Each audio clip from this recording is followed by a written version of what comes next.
Sa mas pinaigting na operasyon kontra kriminalidad, napasakamay na ng pulisya ang kinikilalang top 2 most wanted person sa lalawigan ng La Union sa isinagawang operasyon ng Balawan Municipal Police Station bilang lead unit.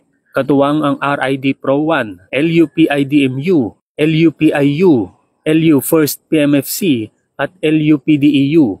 Ang operasyon ay isinagawa sa Barangay Barakbak Este, Balawan, La Union, alinsunod sa warrant of arrest na nilagdaan ni Honorable Marita Bernales Balyuging, Presiding Judge, Regional Trial Court, 1st Judicial Region, Branch 34, Balawan, La Union, na nagresulta sa pagkakaaresto kay alias Jomar, 42 taong gulang, may asawa, isang STL agent at residente ng Sinapangan Sur, Balawan, La Union, kaugnay sa kasong murder na walang kaukulang piyansa.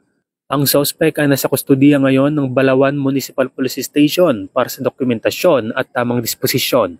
Ang tagumpay na ito ay nagpapatunay na sa bagong Pilipinas, walang puwang ang karahasan. Dahil ang tunay na layunin ng pulis ay isang bayang ligtas, maayos at may hustisya para sa lahat.